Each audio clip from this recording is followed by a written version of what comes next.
तो दोस्तों अभी हम कैलकुलेट करेंगे कैल्शियम को। हम आपने देखा पहले हमने कैलकुलेट किया प्रोटीन, उसके बाद कैलकुलेट किया एनर्जी। अब हम देखेंगे कि इस फॉर्मूलेशन में कैल्शियम जो है वो बराबर है या नहीं। मैंने टाइम वेस्ट किए बिना यहाँ पे पहले ही लिख लिया हूँ कि किस इंग्रेडिएंट में उसके न्यूट्रिशनल वैल्यू में कितना कैल्शियम उसमें होता है। किस इंग्रेडिएंट में, मक्के में 0.020% कैल्शियम होता है, सोया डीओसी में जो होता है 0.3300% जो इसमें होता है कैल्शियम होता है, राइस पॉलिश में जो होता है 0.04%। एमबीएम जो होता है सबसे बड़ा सोर्स होता है कैल्शियम का, क्योंकि ये नॉन वेज सोर्स है, मीट कम बोन मिल्क, तो इसमें बोन जो होता है कैल्शियम का सोर्स होता है। तो 12% जो होता है कैल्शियम एमबीएम में होता है, और डीसीपी में जो 22% कैल्शियम होता है, और एलएसपी लाइमस्टोन पाउडर में जो होता है 36% कैल्शियम होता है। तो चलिए अभी हम कैलकुलेट करते हैं, देखते हैं इसमें कितना हमें कैल्शियम मिलता है।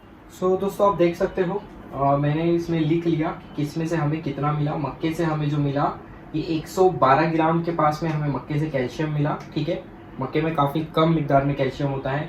सोया डीओसी में उससे थोड़ी मिकदार में ज़्यादा होता है, इसलिए सोया से हमें मिला 1 किलो 122 ग्राम। ठीक है, राइस पॉलिश में भी बहुत कम होता है, 10 ग्राम के अप्रॉक्स हमें मिला राइस पॉलिश से। और जो ये मेन 3 सोर्स है, यहाँ से हमें बहुत ज़्यादा कैल्शियम मिला। जैसे एमबीएम में मैंने बताया 12% होता है, 31 का 12% जो होता है 3.72 kg। डीसीपी में 10 किलो डीसीपी बंदे ने यूज़ किया है, 10 किलो एलएसपी यूज़ किया है। डीसीपी से हमें 22% कैल्शियम मिला, जो कि होता है 2 किलो 200 ग्राम। एलएसपी से जो हमें 36% कैल्शियम मिला, जो कि होता है 3 किलो 600 ग्राम। तो इसको जब आप टोटल करोगे तो इसमें जो है कैल्शियम हमें मिल रहा है 10 किलो 764 ग्राम। ठीक है, 10 किलो 764 ग्राम इसके अंदर कैल्शियम हमें मिल रहा है। रिक्वायरमेंट था 9 किलो 400 ग्राम का, तो इसमें अप्रोक्सीमेटली 1 किलो 300 ग्राम के पास जो है कैल्शियम ज़्यादा है। ठीक है, कैल्शियम ज़्यादा भी नहीं होना चाहिए, कम भी नहीं होना चाहिए। ठीक है, कम नहीं होना चाहिए तो इसका ये मतलब नहीं कि हम कैल्शियम एकदम बढ़ा दें। अगर आप एक्सेस कैल्शियम दोगे तो आपके बर्ड में जो है गाउट की प्रॉब्लम आ सकती है। ठीक है, गाउट की प्रॉब्लम जो ड्राइनेस होती है फीड में, तो यहाँ पे फीड अटकता है आपके बर्ड्स में, तो एक तरीके से वो प्रॉब्लम भी आपके बर्ड में आ सकती है। ज़्यादा कैल्शियम होने की वजह से आपका बर्ड जो है लूज ड्रॉपिंग भी कर सकता है, लूज मोशन की दिक्कत भी आ सकती है अगर आप एक्सेस कैल्शियम आपके बर्ड को देते हो। तो आप देख सकते हो ये फॉर्मुलेशन में जो है कैल्शियम का भी इसमें गड़बड़ है। ठीक है, यहाँ पे ये कैल्शियम जो है ये एक्सेस क्वांटिटी में कैल्शियम है। ठीक है, होना कितना चाहिए था 9 किलो 400 ग्राम। ठीक है कितना 10 किलो 764 ग्राम। तो एक एक चीज पे आप ध्यान दीजिए, न्यूट्रिशनल वैल्यू को आप ध्यान में रखिए, ये आपके लिए सबसे ज्यादा इंपॉर्टेंट है। जितने भी हमने इसके पहले भी देखा, प्रोटीन, एनर्जी, ये सब में आपके लिए जो इंपॉर्टेंट है वो ये इंपॉर्टेंट है कि आपके पास में जरूरी नहीं कि ऐसा ही कोई फॉर्मुलेशन आएगा। ठीक है, या यही इंग्रेडिएंट हो गए, इंग्रेडिएंट चेंज भी हो सकते हैं। अगर इंग्रेडिएंट चेंज हो तो आपको थोड़ी मेहनत करनी पड़ेगी। क्या मेहनत होगी कि आपको थोड़ा गूगल पे या कहीं पे जहाँ पे न्यूट्रिएंट जो इन्फॉर्मेशन मिले, क्या हर इंग्रेडिएंट का आपको एक न्यूट्रिशनल वैल्यू जहाँ से मिले, आपको वहां से थोड़ा इन्फॉर्मेशन निकालना पड़ेगा कि अगर कोई भलता इंग्रेडिएंट यहाँ पे आ गया। ठीक है, जैसे यहाँ पे अगर आ गया ब्लड मील, फिश मील, कुछ भी, तो आपको देखना पड़ेगा कि उसके अंदर प्रोटीन कितना होता है, एनर्जी कितनी होती है। इंडियन इंग्रेडिएंट मतलब इंडियन बेस पे। ठीक है, हर कंट्री का भी अलग अलग होता है। जैसा सॉरी, अगर आप फिश मील की बात करोगे तो अगर आप एब्रॉड की इम्पोर्टेड अगर फिश मील यूज कर रहे हो, इम्पोर्ट की भी, तो उसका जो हो सकता है प्रोटीन परसेंटेज अलग हो। अगर कोई इंडियन प्लांट है फिश मील का, तो उसमें आपको हो सकता है जो प्रोटीन परसेंटेज अलग देखने मिल सकता है। तो आपको देखना है कि जो ग्रेन है ये इंडिया का होना चाहिए। ठीक है, तो उसका प्रोटीन परसेंटेज अलग हो सकता है, बाहर कंट्री का अलग हो सकता है। तो आपको ये जो इन्फॉर्मेशन है ये भी आपको देखना जरूरी होता है कि आप जो देख रहे हो इंडिया के बेस पे देख रहे हो, मतलब इंडियन लेवल पे आपको देखना है कि यहाँ पे इंडिया का जो इंग्रेडिएंट है ये इंडिया का है। तो आपको वो इन्फॉर्मेशन आपको चाहिए होती है, क्या इसमें कितना प्रोटीन होता है, कितना एनर्जी होता है, कैल्शियम कितना होगा, फास्फोरस, अभी हम आगे देखेंगे।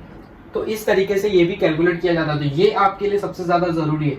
फिलहाल जो हमारे पास में है आप इसको नोट डाउन करना, जो फॉर्मुलेशन हम यूज कर रहे हैं उसमें मक्का, soya, rice polish, MBM, DCP, LSP, ये सब है। तो ये अगर इसकी तो आपको मालूम पड़ गई, ये 6 इंग्रेडिएंट की तो आपको एक न्यूट्रिशनल वैल्यू पता चल गई। इसके बाद में हो सकता है अगर कोई और अगर आपको फॉर्मुलेशन मिलता है, तो जो भी फॉर्मुलेशन मिले अगर उसमें ये 6 आइटम हो तो आप एक फिक्स हो जाओगे कि ये आपको पता है। तो इसके लिए जो भी वीडियो में आप पूरा वीडियो देखिए, और जो भी वीडियो में यहाँ पे न्यूट्रिशनल वैल्यू दिख रही है ये वीडियो को आप ध्यान में रखिए, किस तरीके से कैलकुलेट की जाती है ये भी आप ध्यान में रखिए, ताकि आपको आगे जो है कोई दिक्कत ना आए। क्योंकि अगर आप कोई फॉर्मुलेशन यूज करते हो जिसमें ये सब चीजों की गड़बड़ है, तो रिजल्ट आपको देखने तो मिलता है मोर्टेलिटी पे, वेट लॉस पे, ये सब तो आपको पता है कि क्या कितना बुरा रिजल्ट हो सकता है उसका, ठीक है। तो ये आप याद रखो किस तरीके से कैलकुलेट की जाती है, किस तरीके से उसकी क्या क्या वैल्यू होती है। तो अब हम बात करते हैं फास्फोरस की, फास्फोरस किस तरह कैलकुलेट करते हैं। सो दोस्तों अब हम देखेंगे फास्फोरस हमारे फीड में कितना होना चाहिए। प्री स्टार्टर में जो फास्फोरस की जो मिकदार है वो है 0.45%, मतलब 4.5 किलो। 1000 किलो में 4.5 किलो आपके फीड में जो है फास्फोरस होना चाहिए, ठीक है। मक्के में कितना रहता है, सोया में कितना रहता है, सब मैंने यहाँ पे ऑलरेडी लिख लिया ताकि ज़्यादा वीडियो लंबी ना बने, ठीक है।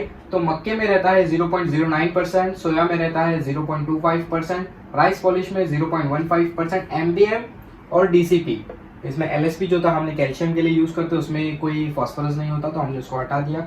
डीसीपी जो है ये डाई कैल्शियम फास्फेट, तो कैल्शियम और फास्फोरस दोनों भी इसमें होता है। तो डीसीपी से हमें मिलता है 17% और एमबीएम से हमें मिलता है 5%, ठीक है। तो जो फास्फोरस है 4.5 होना चाहिए, और ये सबको अगर आप कैलकुलेट करो जो हमें इससे मिला, तो हमारे पास में जो फास्फोरस हो रहा है वो 4.641, तो कोई ज्यादा बड़ा डिफरेंस नहीं है, थोड़ा सा डिफरेंस है 100 ग्राम 150 ग्राम के पास का अप्रॉक्स। तो फास्फोरस तो इसमें थोड़ा मतलब ठीक है, हल्का ज्यादा है पर ठीक है, इतना मतलब आप चला सकते हो फीड में। तो वैसे भी हमें ये फॉर्मुलेशन को प्रूव नहीं करना है कि गलत है, ठीक है। हमें तो देखना है कि इसमें कितनी चीजें जो है एग्जैक्ट है या कुछ कितनी चीजें इसमें कम या ज्यादा है, हमें सिर्फ चेक करना है, ठीक है। तो फास्फोरस आप देख सकते हो 4.5 kg होना चाहिए, 4.641 आ रहा है, ठीक है। तो फास्फोरस इसमें थोड़ा ठीक है, ओके। अब हम नेक्स्ट चलते हैं अमाइनो एसिड की तरफ, ठीक है। अब हम कैलकुलेट करेंगे इसमें अमाइनो एसिड। दोस्तों अभी हम कैलकुलेट करेंगे अमाइनो एसिड को। अमाइनो एसिड में हम सबसे पहले एसेंशियल अमाइनो एसिड जो है डीएल मिथ्योनिन को लेंगे, ठीक है। डीएल मिथ्योनिन, डीएल मिथ्योनाइन, अलग अलग लोग अलग अलग प्रोनाउंसिएशन करते हैं इसका, ठीक है। तो ये कितना होना चाहिए 0.62%, मतलब 6 किलो 200 ग्राम अपने फीड में होना चाहिए फॉर्मुलेशन में। प्री स्टार्टर की बात कर रहा हूँ मैं, ठीक है। तो अब ये फीड में जो फॉर्मुलेशन हमारे पास है इसमें हम कैसा चेक करेंगे, मैं बार बार आपको बता रहा हूँ कि ये जो वैल्यूज है ये आप याद रखो, नोट कर लो। आप कोई भी फॉर्मुलेशन कभी भी आपके पास में आपको ये पता होना चाहिए, ठीक है। तो देखिए मक्के से हमें कितना मिला, मैं ऑलरेडी सब लिख लिया हूँ ताकि वीडियो थोड़ा छोटा बने, ठीक है। मक्के से हमें मिला 0.16%, सोया से मिला 0.56% और राइस पॉलिश से मिला 0.25%, एमबीएम से मिला 0.40%, ठीक है। उसके बाद में जो फॉर्मुलेशन में यूज हुआ है 2.5 किलो उसने बंदे ने डीएलएम ऑलरेडी यूज किया है। तो इसको जब हमने पूरा प्लस किया, रॉ मटेरियल से जो मिला वो हमें 2 किलो 986 ग्राम 2.986 kg हमें जो है रॉ मटेरियल से मिला। उसके बाद प्लस हम करेंगे 2.5 kg डीएलएम जो एक्स्ट्रा यूज हुआ है, तो हो रहा है 5.486, ठीक है। 5 किलो 486 ग्राम ये हो रहा है ये फॉर्मुलेशन में डीएलएम। तो डीएलएम की इसमें काफी ज्यादा डेफिशिएंसी, 800 ग्राम के करीब इसमें जो है डीएलएम कम है। डीएलएम कम होने का तो आपको पता है क्या क्या प्रॉब्लम हो सकते हैं, ठीक है। ग्रोथ में कितना प्रॉब्लम होगा, ये पूरा जो मेन एसेंशियल अमाइनो एसिड होता है इसी का पूरा खेल होता है फीड में। अगर आपने डीएलएम, लाइसिन, थ्रियोनिन इसको अगर आपने अपने फीड में से उड़ा लिया, आप फिर आपके फीड में कितना भी अच्छा आप सोया डालो, कितना भी अच्छी क्वालिटी का फीड बनाओ, ठीक है। अगर आप मतलब 100 किलो में 30 किलो की जगह 30 किलो, मतलब 1000 किलो में 340 किलो की जगह आप 1000 किलो में 500 किलो भी सोया यूज करोगे तो भी आपको वैसा ग्रोथ नहीं मिलेगा, ठीक है। तो ये एसेंशियल अमाइनो एसिड ये बहुत ज्यादा जरूरी होते हैं। तो इसमें मतलब अप्रोक्सीमेटली इसमें 800 ग्राम की कमी है एसेंशियल अमाइनो एसिड की, तो ये काफी बड़ी बात है कि ये फॉर्मुलेशन मतलब बराबर नहीं है, ठीक है। अब हम देखेंगे इसके बाद भी हम लास्ट जो अमाइनो एसिड है इसमें हम लास्ट इसमें कैलकुलेट करेंगे एल लाइसिन को, ठीक है। उसके बाद हम सोडियम क्लोराइड, ज्यादा वीडियो को लंबा नहीं बनाएंगे, ठीक है। इसके बाद हम सिर्फ कैलकुलेट करेंगे एल लाइसिन को, क्योंकि ये एक सबसे मेन पार्ट होता है आपके फीड का जिसको आप चेक कर सकते हो कि हाँ आपका फीड फॉर्मुलेशन जो आपके पास है ये बराबर है, तो ठीक है। इसके बाद हम लास्ट कैलकुलेट करेंगे एल लाइसिन को, देखेंगे उसका वैल्यू क्या आ रहा है। सो दोस्तों आपने देखा किस तरीके से हमने जो है डीएलएम कैलकुलेट किया, उसी तरीके से हम कैलकुलेट करेंगे एल लाइसिन को। हालांकि दोनों भी अमाइनो एसिड है बट दोनों की रिक्वायरमेंट जो है अलग अलग होती है फीड में। डीएलएम की रिक्वायरमेंट आपने देखा 6 किलो 200 ग्राम थी, और एल लाइसिन की आप रिक्वायरमेंट देख सकते हो 14 किलो 200 ग्राम के पास है, ठीक है। तो ये 14 किलो 200 ग्राम हमें एल लाइसिन जो है रिक्वायर्ड है। अभी एल लाइसिन जो है ये अमाइनो एसिड हमें रॉ मटेरियल से मिलता है डीएलएम की तरह, और हम जो कम होता है वो हम ऐड करते हैं अलग से, ठीक है।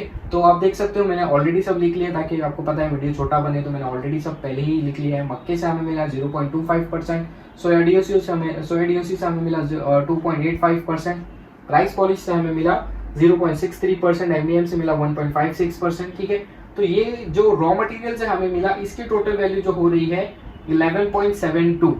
तो आप देख सकते हो लाइसिन जो है सोया में काफ़ी ज़्यादा अच्छा होता है, ठीक है। सोया डीओसी को पे लोग जो फीड बनाते हैं तो काफ़ी अच्छा रिजल्ट आता है। तो मतलब ये आप समझ सकते हो कि सोया डीओसी से इतना अच्छा रिजल्ट क्यों होता है, इतना ज़्यादा सोया क्यों यूज़ होता है, क्योंकि सोया डीओसी में जो है अमाइनो एसिड का प्रोफाइल काफ़ी अच्छा होता है प्रोटीन के साथ साथ, ठीक है। तो सबसे ज़्यादा आप देख सकते हो हमारे फॉर्मुलेशन में जो हमें प्रोटीन मिला, लाइसिन मिला, वो सबसे ज़्यादा हमें मिला सोया से, हालांकि प्रोटीन इससे ही सबसे ज़्यादा मिला। ओके, तो 11 kg 11 किलो 720 ग्राम जो है हमें एल लाइसिन हमारे इंग्रेडिएंट से मिला, जो रॉ मटेरियल हमने यूज किया। उसके अलावा इस फॉर्मुलेशन में 3 किलो एक्स्ट्रा लाइसिन यूज हुआ है, तो हमने इसमें 3 किलो ऐड कर दिया, तो जो आया ये 14 किलो 720 ग्राम, ठीक है। चाहिए था हमें 14 किलो 200 ग्राम। हमारे फीड में एल लाइसिन का जो रिक्वायरमेंट है वो थोड़ा ज्यादा है, ठीक है। तो थोड़ा ज्यादा है मतलब ये एकदम ज्यादा भी नहीं है, इससे कोई सीवियर प्रॉब्लम तो नहीं होगा अपने फीड में, बट फिर भी मैं आपको एक बता दूं कि जो अमाइनो एसिड्स होते हैं इसका रिक्वायरमेंट जो है ये आप जितना चाहिए उतना ही रखिए, ठीक है। अपने अंदाजे से आप ये मत सोचिए कि अमाइनो एसिड इतने इंपॉर्टेंट है तो हम इसको भर भर के खिलाएं। अगर आप ज्यादा अमाइनो एसिड भी डालोगे आपके फीड में, आपका बर्ड जो है फीड इंटेक कम कर देता है उससे भी, ठीक है। अमाइनो एसिड के टेस्ट से भी आपका बर्ड जो है फीड इंटेक कम करता है। सेकंड, अगर अमाइनो एसिड ज्यादा होते हैं आपके फीड में तो आपके बर्ड में जो है किडनी का प्रॉब्लम आ जाएगा, ठीक है। किडनी फेलियर का इशू आ जाएगा और वैसे भी उसका पूरा डाइट बिगड़ जाएगा, क्योंकि जितना उसके बर्ड को ग्रोथ चाहिए जितनी चीजों से, उसमें आप एक चीज उसको या दो चीज उसको ज्यादा दे रहे हो, ठीक है। तो हर चीज की जो है मिकदार ज्यादा करोगे तो वो खराब ही होता है, ठीक है। इंग्लिश में एक कहावत होती है, excess of anything is bad. तो कोई भी चीज अगर आप ज्यादा खिलाओगे अच्छे तो उसको उसमें आपको मतलब नुकसान ही देखना पड़ेगा, ठीक है। तो आप देख सकते हो इसमें जो है फिर भी इतना ज्यादा नहीं है, मतलब ये चलने जैसा है, मतलब ये फीड में आप आराम से चला सकते हो, इसमें कुछ इतना सीवियर आपको प्रॉब्लम देखने नहीं मिलता ये फॉर्मुलेशन में। बाकी आपने देखा इसमें प्रोटीन की डेफिशिएंसी आपने देखा, इसमें एनर्जी की डेफिशिएंसी आपने देखा, इसमें कितनी चीजें सही है कितनी चीजें गलत है मैंने आपको ऑलरेडी बता दिया। और ये आप न्यूट्रिएंट वैल्यू आप इसको लिख लीजिए, नोट कर लीजिए, बार बार आपको बताया मैंने। तो ये इस तरीके से आपको कैलकुलेट करना होता है कोई भी फॉर्मुलेशन पे कि ये फॉर्मुलेशन सही है नहीं, इसको आपको ट्राई देना चाहिए नहीं।